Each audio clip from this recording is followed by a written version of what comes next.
retrospect. In retrospect. Yes. What have I said? I don't know. You said something retrospect. You are saying retrospect.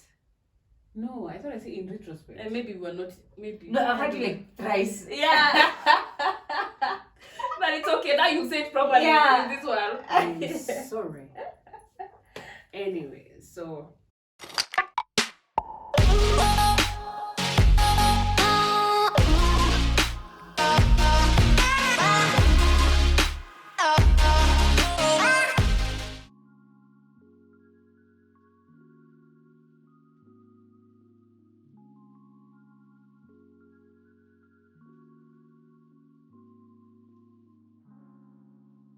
That even how you've ended that discussion, part one, brings us into now the other part of the conversation that we wanted to have, and it's in relation to, should I say, a program that you. I mean, it's coming into its own person. Watch us because the way she introduced, and we were like, so is it a program? Is it an event? An event? Is it mentorship? So let's just say over the weekend she had an event where she brought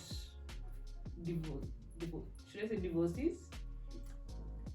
Or maybe let her she can tell us the background, maybe how it came about, like what inspired it, what gave you the courage. Not everybody has ideas in the head, but before they become something, is a whole other thing. So how did it all start? I have always had a desire, to help, or not to help, because you cannot help. You can't help people. It's true. You can't help people on a journey you have not been on. Yes. But I've always wanted to work with other people on this journey of marriage, and I didn't know how that looks like. I still don't know how that would look like. Yeah. But I remember at the beginning when we got married, I told my husband, like, I'd really love us to be hosting beers for like married couples. We are just chilling. Yeah. Okay, that never materialized. Because life. Because the life. So that never materialized. But as time went by, it was just something that I had. Then at some time last year, we went camping with some friends. So according to them, or even me, I was like, we were just chilling, we were having conversations. But my friends would be like, Bev, this feels like a marriage retreat. Because of the kind of conversations we were having. They were like very, and I personally love deep, meaningful conversations. And so for my friends who were saying, hey, in a marriage retreat to Mekuya, we didn't sign up. You came for fun, but now we are here. So here we are, So my friend told me, you should really consider doing something for marriage. You seem to be very passionate about it. I just like, cool. That went on. Then again, sometime in November, I was reading an article by Biko Zulu. He was giving the story of Aaron Rimbuyi, or Aaron Rimbuyi was telling his story of his childhood, growing up, music, all of that. Then he, at one point of his story, he mentioned about his marriage. So he had been married for what? 10? Yeah, I think it was 10 years. I read the same article. Like 12 years? But they had waited for a baby for 10 years. Yes. Oh, wow. And then after 2 years, they split. They divorced, And I was like, I was very curious because infertility sometimes causes a marriage to break apart. And for them, that was not it. They were able to overcome that. So this thing, or this blessing that they had waited for so long, it finally came. And then they split up. So that didn't make sense to me. And I was very curious, and I really wanted to know the stories of people who have been divorced. Like, how did you get here? Like 10 years you were together. How were the 10 years? Did you wake up one day and realize, no, I'm done with this marriage? Was it a process? Was it from year 3 to year 10? Things were not okay. Like how? What happens? And in that time period, are there things that you saw when you were dating and maybe ignored? Yes. And then they're manifesting in their marriage. And they're just things are blowing up. Yeah. Like I have so many questions around divorce. And also I was also very curious with what people would say marriage is hard. You know what's so funny? We literally even had that conversation in the last episode. Yeah. They were like, what makes marriage hard? Yeah. And then you posted the event. Yes. Yeah. Remember? Yeah. We actually having that conversation. Anyway. So I was really, really like curious because when you're doing these bridal showers, unaambiwa vitu kama ataacha socks. Toothpaste sijui itafanya nini. But I was wondering, I'm sure when people say marriage is hard, it's not just it's not toothpaste. Yeah. It's not socks. Yeah. Then what is this other thing that we don't talk about? Exactly. So I was very curious about that. Yeah. And from that, it born the event. I wanted to have somebody who's divorced share their story. But I also wanted somebody who was healed. Yeah.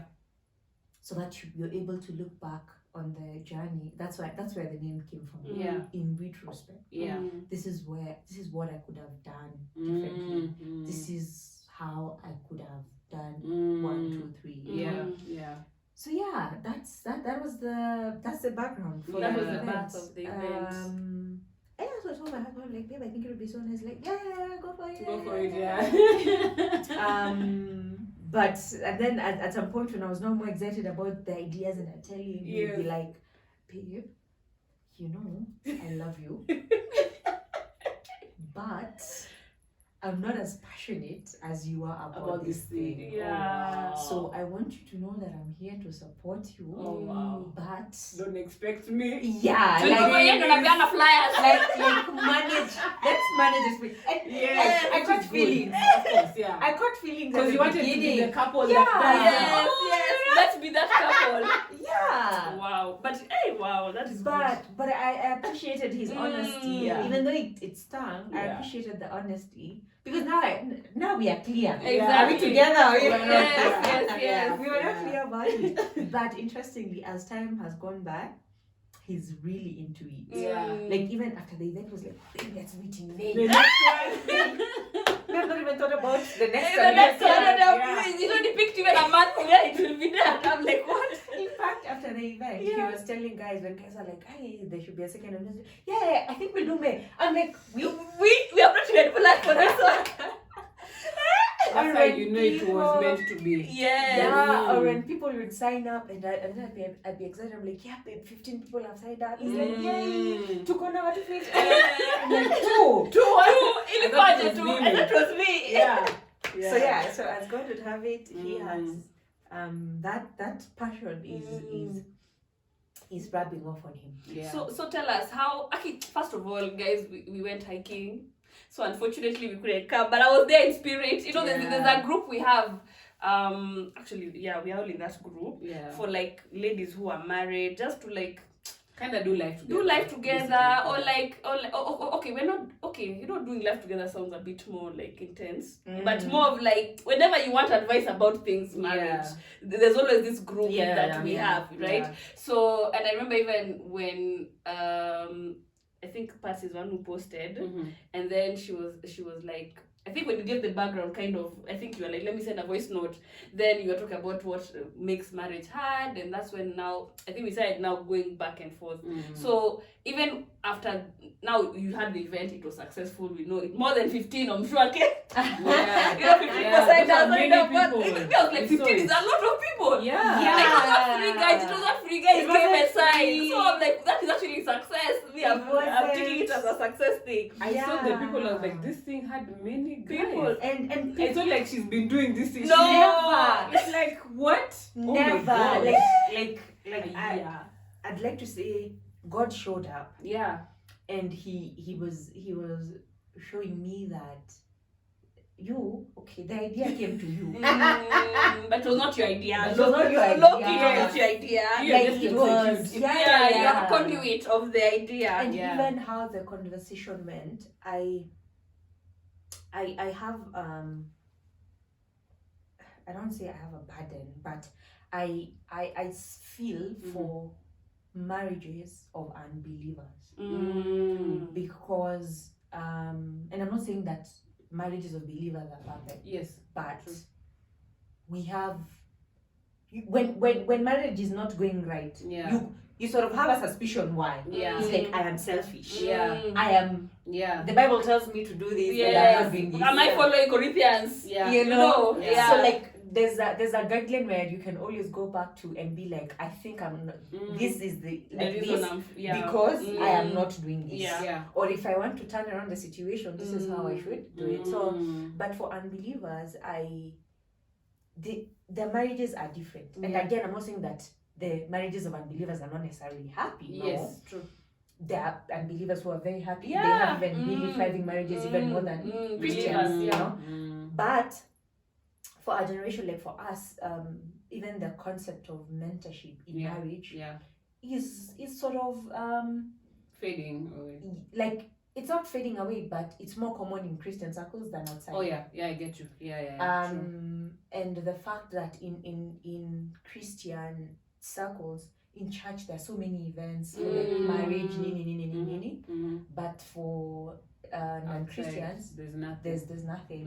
So even for the event, yes, I wanted Christians to be there, but I also wanted non-believers to be there.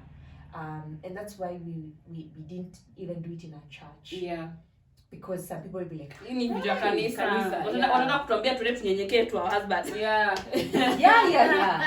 And the whole thing of submissions has a very negative connotation. So that's why we do it there. And how the conversation went, we did not quote scripture, and there's nothing wrong with quoting scripture. But we did not quote scripture. But the conversation was very God-centered. It was, and I loved that. Because the speakers we had, they are believers. One is a marriage therapist. The other one has the marriage therapist is called Emmanuel Kashanja. You can check him out on IG. And then the lady who we had was divorced. She's called Jenny Washira. She was in an abusive marriage for like 12 years. Beaten, Nini, walked away several times. Still went on in the marriage, but finally left. And now she has a program where she supports people who she calls herself a divorce recovery coach. So she helps people through divorce to heal and all that. And so they're both believers. And I really loved how they were honest in sharing their journeys and their wisdom, but it was still very God-centered. And so it was not a church event, but God was present. I get you. So based on the event, for you as someone who was attending the event, what would you say? Okay, it sounds like a very cliche question or like a very heavy question. Why are people divorcing? What is the cause of divorce? Because to be honest, why are people divorcing? You know, when she sent that thing, and she explained the story behind why you were doing the event, I said, to be honest, that has been my question since before when I was dating, like from a long time ago. Like I would not understand the concept of, for example, irreconcilable differences. Like what do you mean? And then forget the abuse bit. Like abuse is a major, but where there's been no abuse, but you just say, guys, this is not working. Where there's not that space where I can go and talk to a divorcee and ask them what really happened. And then it's not, because it's two sides. It takes two for this thing to fall apart. It's not just one side. I've always been curious, like you. What is making marriages fall apart? Like, what is it? Like, why did you guys leave? Like, So in even to just kind of support her question, like, so based on that event and the discussion that happened, what is like the thing that you picked is causing divorces? Especially the irreconcilable differences divorces. Those are the ones me I'm curious about. Genuinely curious to be like, can we fix it? Can we make things better? Honestly, you guys will need to bring a whole therapist to answer that one. Maybe we should. The gentleman you recommended. We can. Honestly, I feel like that's a loaded question. Yeah. And how when I was starting the page, I wanted to be very clear. Look, me, I'm not giving marriage advice. Exactly. I'm not. Yeah. But I was also afraid, like, sasa you are 2 years and atuambia nini. It's true. That's true. Hata ajui ndoa ni nini. You're still newlyweds. Honeymoon. Let me tell you, some people, their honeymoon ended month 6, so they have a lot to say. Yeah. So you just assume somebody, because they have been there for 2 years, they don't know nothing. anything. Yeah. But I never wanted to get into that space as somebody who's giving advice, like an authority in the marriage space. Yeah. I in fact, I want to call myself a student of marriage. And that's a good one. So even when I was there, I was just asking questions. Because I was moderating the event. Yeah. I wasn't speaking. Yeah. Me, I was like curiously asking, the same way you guys are asking. Why are our marriages not working? Like, why is it that our parents can stay 33, 50, see how many years together, but us 3 years at 6 months, 3 yeah, months. and it's just not working. Yeah. But one of the responses that came up, that the Emmanuel gave us was like, saying that the concept of patience and resilience is not a value that we value in our generation. We are very quick, like he was giving an example of like kitambo. You, in order to cook, it's a whole process of getting firewood, of lighting the fire. I know. You have to pay better the thing. Yeah, like to do water, you go for water where. In our generation, I don't feel like cooking, I will order. You go to my doorstep. Or I don't feel like heating food because I still make potato. Yes. And you don't have food, like sasa tutakula. You know? Yeah, so true. Yeah, and then, but like you forget the privilege of a microwave, and even the fact that even having that gas, you're not getting stoves. Yes, exactly. It's just and then it comes on and you can cook. Wow. So that has really shifted our perception of marriage. Not marriage only, but of life. Earlier, as we were saying, in our generation, most people stay 3 years at a work, That's a long at time. a job. True. 3 years, we're like, I'm done, I'm not growing, I'm not feeling challenged. My input is not being, taken seriously. Like, I need a new challenge. Greener pastures, just, new experiences. I need to grow. Yeah. So, even that. So many people have used that line, I'm just laughing, sorry. Yeah. Like, how we don't realize how our culture even shapes our view of different aspects of life, of marriage, of career, and all of that. So even like, say for example, in friendships, tukikosana sahi, I'm so quick to cancel you and never speak to you. Inafika 31st December, I am leaving people behind. So that concept also translates in our marriage. Things get tough. Just kidogo like this. He's not the right man for me. I didn't marry. I made the wrong decision. Or like all of those things. So we are not resilient in nature in our generation. And because of that also, and the fact that we have sort of normalized divorce in our generation right now. And even celebrating it, There are even divorce parties. There's and like it's like unmarried, so you wear the wedding gown to rip it and to just destroy it, and so it's a point of celebration now. It looks like it's a normal thing. Yeah, it's such a normal thing. So because now it's easily available to people, a couple of weeks back on the papers there was Daily Nation. They had divorce crisis in Kenya. What? So I was reading the article, and they were saying that in Kitambo, divorce would take so long to process. And it was almost sort of a deliberate thing, so that to give you time, to give you guys figure it out. But nowadays, 3 months, 6 months, really, you get your and when you go read that article, like even there are some judges who give remarks such as this is an institution you entered in voluntarily. If you want to leave, you leave anytime. You should have that option. Wow. Yeah. If you read that article, it's on Daily Nation. So that's where we've gotten to the point of also we're saying that the fact that Kitambo, and again this is a disclaimer, whether our parents' marriages were happy or not, that's a different conversation. Yes, for sure, 100%. That's a different conversation, but they stayed together. So that when it now comes to this other side of that aspect of like sticking things through and staying together, we miss out on that.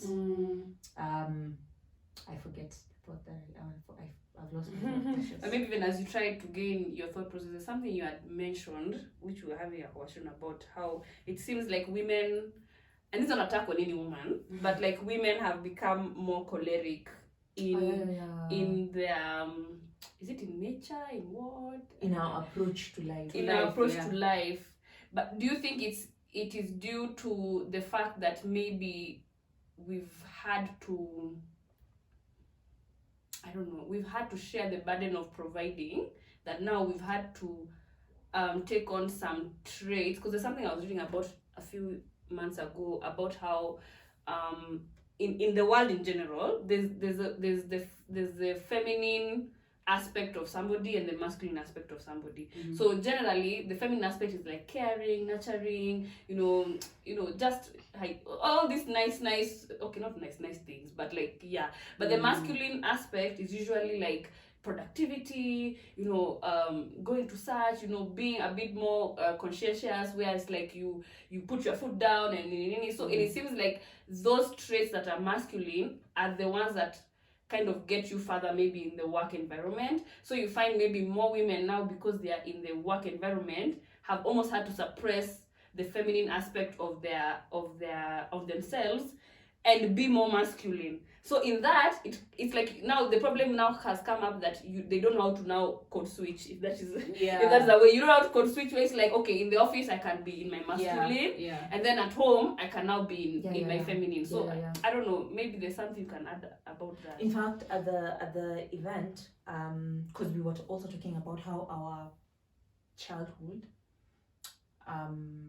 shapes our view of marriage and influences who we are as adults. So one of the things that Emmanuel was saying was that you've grown up, like you were saying that nowadays a lot of women in Nairobi are like cholerics, as you said, and it's because we've grown up in homes where fathers were not present, and we've seen our mothers do everything in the home, like they've taken up both roles. Superwoman idea. And so when you grow up, you think that's the ideal, that's how I should be. That is my place. And then you get married, you marry this guy, and this guy says you're taking up everything, and then he doesn't know what's my place in this marriage. And that becomes a problem in the marriage. And then you on the other side, you're thinking, this man lacks ambition. This man is like this. This man is like this. And then the guy. And the worst part is you making the money, doing the house, doing the what. So you're like, why do I need you now that you are doing everything? And the guy.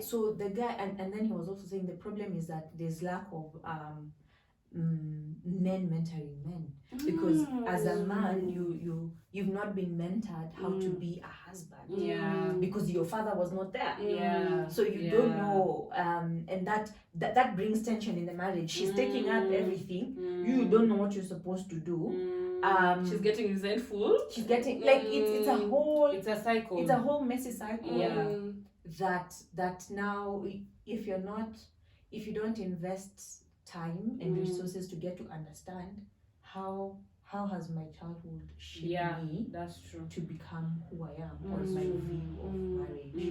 Yeah. So I mean, it was a wholesome conversation. Yeah, it's so no, it's so good because I was even telling you when we were just having the conversation before we started recording how I'm like on this journey of trying to understand womanhood and like femininity and like what does God say about this thing? Like, is it suppressed? All these things we've all and you find and you mentioned about like maybe their fathers who weren't there or things like that, but you'd even be surprised with families where the parents were both there.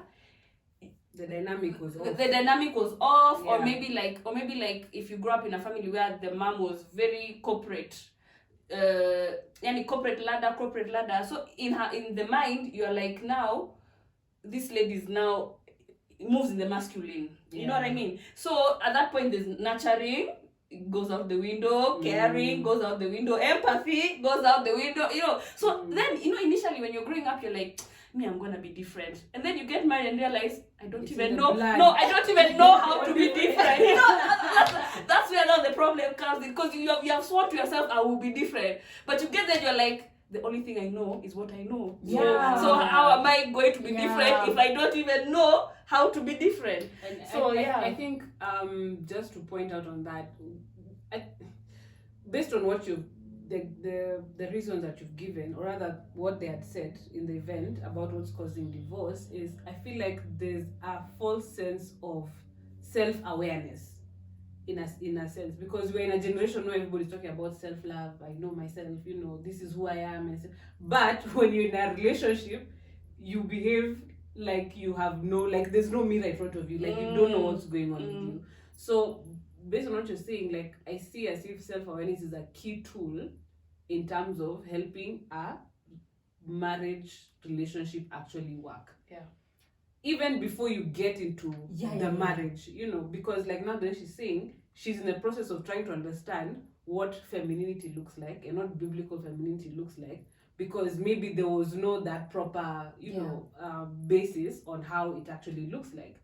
And you see, she's taken that initiative. If she chose not to, she'd probably not be married right now. Probably. Yeah. So I think there's that aspect of us taking responsibility. I mean, we're in 2023. You can't tell us that the tools are not there.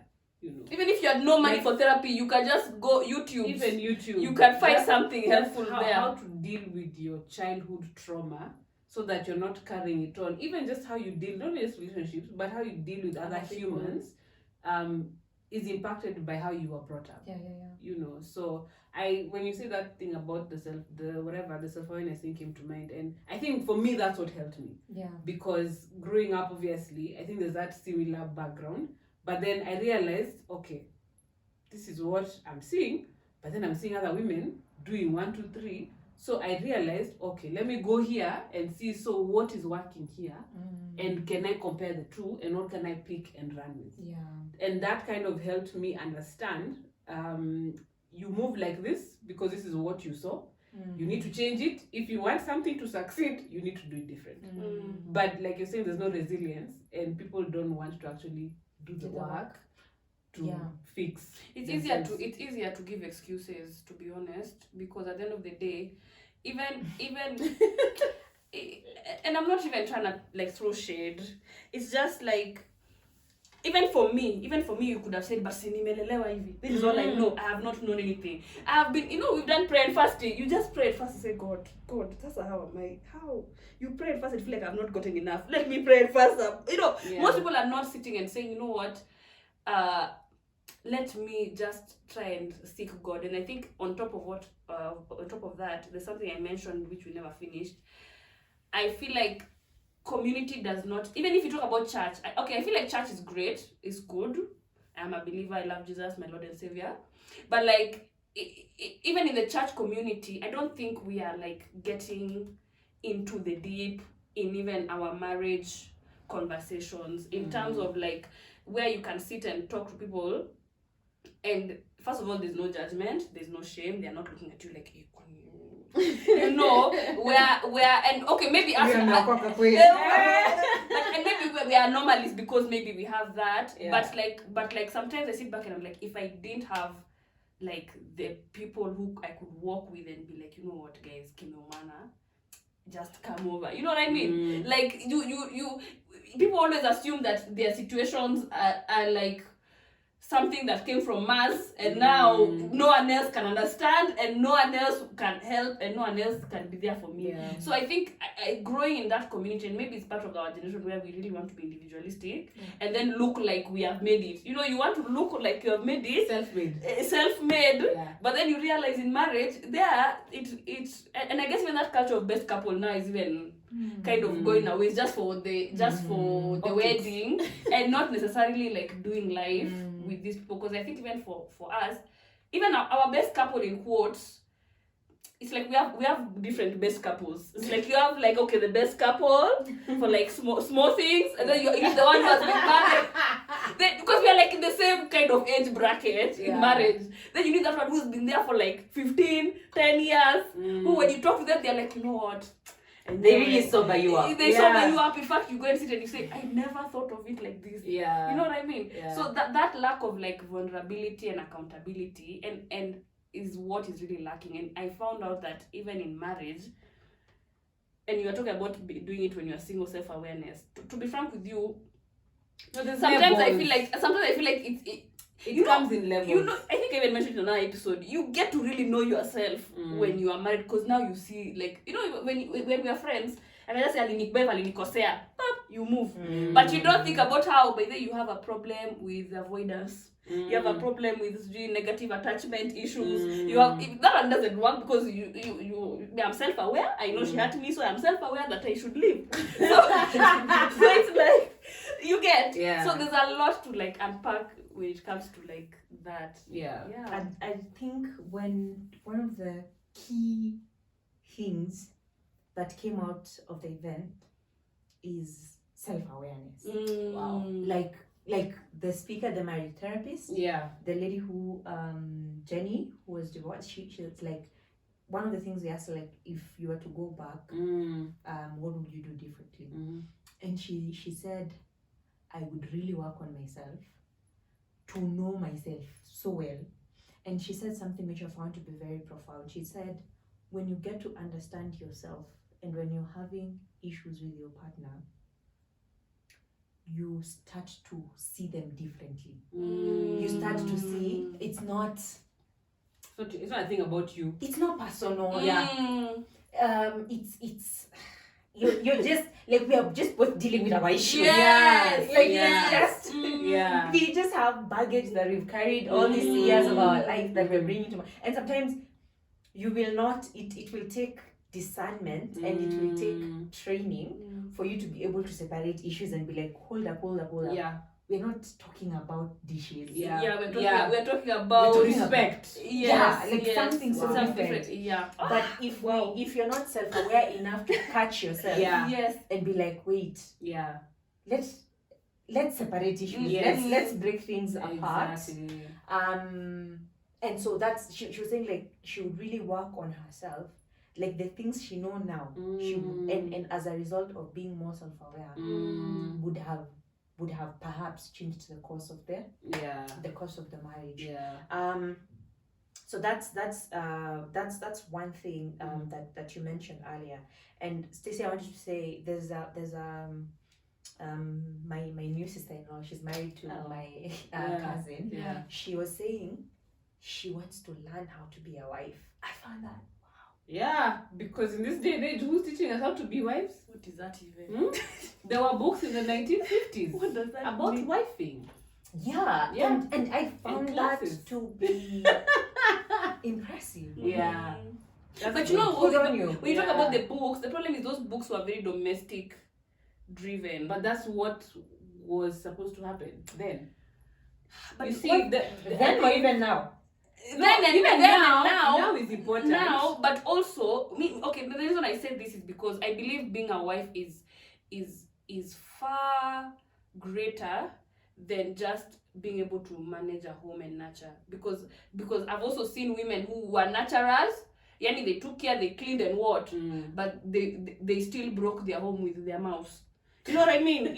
Like the point was you did the thing, but you are not being the thing. Like you are doing the thing, but at the end of the day, you are not showing respect to your husband.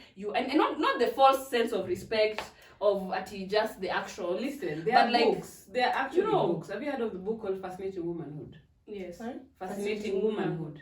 I've heard about it. That's a book from the 50s. And it talks about, yes, domesticating and all that, and even just your attitude. Like it was literally showing how women should handle their husbands with their mouths, with their body language, with their, I mean, it's right now, it is condemned in women's circles to even talk about fascinating womanhood, because it's like, what level of slavery is that? When my husband at the door, I look pretty for him, I wear. Please, for who? Just try. I have to say that it is I think possible. The issue that you need to pick from that is the principle. Yeah. Not necessarily you doing the way it comes out. The way they work, because that worked for that context. But in our context, you need to apply it in a way that makes sense for us, and the principle still needs to be applied. The principle of respecting your husband, the principle of at least being a nurturer, not just moving in your full masculine energy even in the house, but trying to also balance and be a bit more fun. Because if you're both masculine, even the dude would be like, so now we are both piganaing each other. I thought like it needs to be balanced, because the point of marriage is actually, I know people say it's a devil worship thing, but the yin and yang, like you're balancing each other out. Yes. You know, within that union to create a better looking something. But I think there's something even Bev you said that I thought was so profound. That goes back to something you initially said, where it was like, you know, in the bridal shower you're told he'll leave the socks, he will leave the toothpaste, he will do this, but then you like connected it with how sometimes it's not even about the socks, it's not even about the dishes, it's not about that. And I think one thing that people may miss is sometimes it's a projection. Because that projecting thing, I think, is one of the things that happen when you lack self-awareness. You end up projecting about viombos, yet she was like, I just don't feel respected. You see, so for you, the lack of respect you're feeling at this moment is being presented by you not washing dishes. But it's actually a deeper thing that is not. But if you don't actually know that now, how can you put into words he was not washing dishes in the divorce papers? That's why you put irreconcilable difference, because you can't like put to words. You can't put to words that it's because he has been living in socks in the on the floor. You know what I mean? So I think there's that. But I think it's good that the conversation is happening, and that in fact I'm really looking forward to the next one. I know you have said, oh, I don't know if there's a next one. I'm like, guys, from this episode there will be a next one. You need to continue having that conversation. Yes. I think for us it's just to encourage you to have the event, because you already started the page and you don't have to run it yourself. A lot of people have offered and said, we will support you where you need help in this thing, because it's a discussion that needs to be happening in our generation. Yeah, man. Yeah. Pick it up, run with it. Run with it. Me, I would have been there so hard that day. Yeah, you guys. But we shared videos, we shared words. Like, I think it have been really have been really amazing to have you guys. And one of the interesting things is when we were a couple of months back, like in December, we have a mentor couple, what you were mentioning. They are married like 33 years. We meet every month. We just talk, we chill, we discuss issues. If there's none, we just drink and enjoy. So they do PMCC, and I was telling them, you guys, we need to, when you're doing PMCC, you also need to see the other side, because PMCC usually focuses on making a marriage work. But it needs to show the other side. Like, if you don't do this, this is a reality. Yes. Like, if maybe you're being told have one bank account and then you don't, this is what happens. Like, year one, year two, it might look okay, but down the future, this is what will happen. This is what will happen. So, but you see, I feel like in church circles, we will be told, if you're hard talking about divorce, it's like you're encouraging people to get exactly. It's the fear based. It's like we're telling people it's okay if it doesn't work, you can leave. You can that's not the point. But like for me, when I was being somebody who's divorced, I wanted us to see the other side, because she was telling us like she was just making fun and saying, wonder that you will get out of that marriage and you think soko ni kuzuri. Umeoga, umerudi soko. It's 10 years later. Clearly. And the soko like she was like, market closed. We're back here. Just try and work it out. Let me tell you. Yeah, but it's showing that other side. It's showing the dynamics, the emotional cost of divorce, the financial cost of it, the spiritual cost of it, and even the social aspect of it. Like there's a guy who was in the audience who's recently divorced, and he asked questions about friends and dealing with friends and divorce, and the lady said, when you're divorced or when that process happens, just you will just have to get new friends. That's true. Wow. Completely. Your friends will treat you in a certain way. If you're let's say if you're female, your friends will think, okay, saizi anataka my husband. Oh, guys, so like she's saying it happens. Or the men might think, huyu atakuinfluence vibaya. The husband will be a bad influence to you. Or even you might think, hey, Stacy didn't. It's like it's contagious. Yeah. It's like COVID. Yeah. So you're saying like you'll face so much stigma, even navigating that whole aspect of it.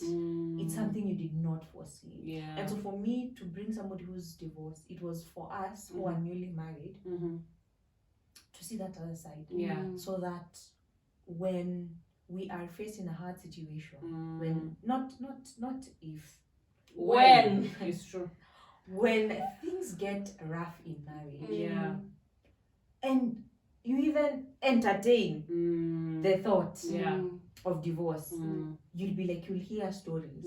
You'll remember of, oh wait, it's like counting the cost before making that decision. Exactly. Because you might think the other side is better, but you don't know what the other side is. And nobody's telling you that the other side is trash. The other side is trash, you know. So one of the guys who was speaking was saying when things got really tough in their marriage and they were now contemplating divorce, they went and spoke to 3 people who had been divorced, and they're all telling them, don't, like, guys, try and work it out. Don't do it. This other side, it's not what you think. It's not the freedom you think you will get. It's not. And so if you hear somebody who is telling you, who has been down that journey and is telling you, don't, think twice, my friend. And if you're there, maybe your marriage is difficult, speak to somebody who has been divorced. Go and hear the experience. And then come back and say, decide, do I really want to go down that path? So that was the whole rationale of hearing more stories of people who have been divorced, because it carries a lot of shame, it carries a lot of stigma, but I think there's so much to learn from other people's experiences. It's true. Wow. Hey, I feel like this conversation can continue on and on, but I think I appreciate that you've actually shared that aspect, of the event. I do pray that, in fact, I don't know if it should be called divorce stories, because nobody's talking about these things. Like we just enter and then you're more excited about the wedding, because I know stories like that. We're so excited about the wedding. There were red flags. We saw the red flags, but I ignored the red flags. And then 1 year down the line, story has changed completely, And I feel like you can avoid a lot more of those pitfalls if that other side is talked about. Because the only thing you hear is marriage is hard. Full stop. That conversation. Marriage is hard. But what is making it hard? It's not kuvumiliana, guys. It's if you do it right, if you're self-aware, I feel that it makes sense. And doesn't mean that things will be hard. Can I say something? I think I've always being challenged by the fact that we spend so many years preparing for career. Wow. Education, yani 844. So how many 16 years of your life preparing for a career. Yeah. Then when you get married, you're only spending two months. At the most. And there are people who PMCC is like getting it off the way. Yeah, it's like we really need to get married, so like let's get this done. Like a to-do list. Yeah. So you only spend 2 months to understand this institution that will make for or the rest break of your life. Yeah. Exactly. Like you can be having such all the nice papers you have, and then your marriage is not okay. You won't be okay. It's true. That is true. You that won't is be okay. 100%. So my challenge to people is invest in your marriage. Wow. The same way you invest in your career. Like attend events where you will learn how to be self-aware. Read books. Go for therapy. Exactly.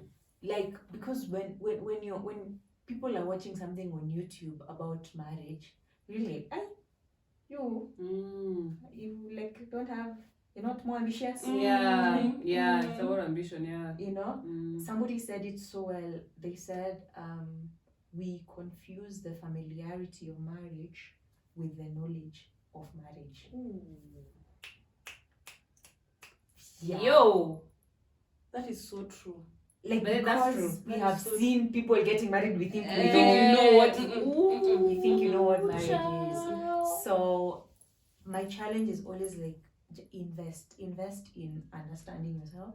Invest in understanding how to do this thing called marriage. There's so much to learn.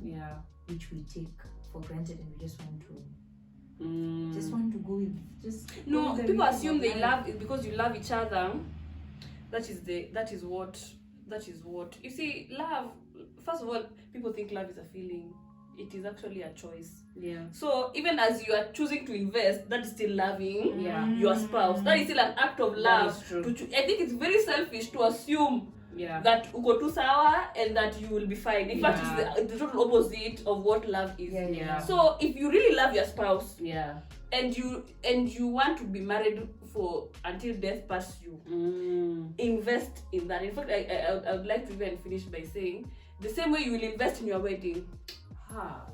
Those 2 million, just invest in your marriage. It's true. In fact, ask yourself if you can invest 2 million in your wedding, look for another 2 million to invest in your marriage. So I like the way you said in the part 1, we could not afford it, we didn't want to be in debt. I think one way you could actually manage that and say, okay, I want to spend 600k on my wedding. So I need another 600k to invest in my marriage. So if you cannot afford to spend 600k on your wedding, if you can't afford to spend 600k on your marriage, don't spend 600k on your wedding. That's a good way to give you that like reality check. That will just, and don't wait for when things are really bad for you to seek help. Don't wait for when the marriage is breaking up. That's when you go to a marriage therapist, or when you open up to a mentor couple that can guide you. Like investing honestly doesn't even have to be financial. Investing can be time. Like investing in the right relationship, in your friendships. A happy marriage is contagious. You look at them and you're like, wow. It's true. And even us, we need to work. Like it really changes your perspective of marriage. So investing will look like different things. It will look like going for therapy. But it will also look like being with the right kind of friends. People who value marriage. Friends who will challenge you to be a better wife. Friends who will challenge you to be a better homemaker. Friends who will challenge you to... Because you know your friends. You know those friends who don't add value. That's true. You know. So it's just being, as I said, being a student of marriage. If you're a student, you look for knowledge. So look for knowledge around marriage, how to do it the right way, how to be a better person, how to be a better spouse, how to be a better everything. I think now we can conclude it has with been that wrapped one. up very well. I'm just grateful for Bev coming to share your wisdom that you have learned. I think really, Lisa. I think she's overwhelmed. She's like, well, I need some time to process what the introvert in me is like, wow, we need to just go and digest and just think everything through. But I think it's been fantastic. This has been very informative, I believe. Yeah, so it has been wonderful, great having Bev here and having this conversation. And we do hope that if you've also enjoyed it, that you leave a comment. Let us know if there are other topics that you'd like us to cover that are relationship, wedding-ish related. And we'll be sure to get back and maybe just have a conversation and even invite more people to discuss. So I guess until next time. Yes, but don't forget, follow us on Instagram at Bride of Pit Stop. The Bride of Pit Stop. At the Bride of Pit Stop, and at in Retrospect, right? In Retrospect KE. Retrospect KE. Yes. So until next time, guys. Cheers.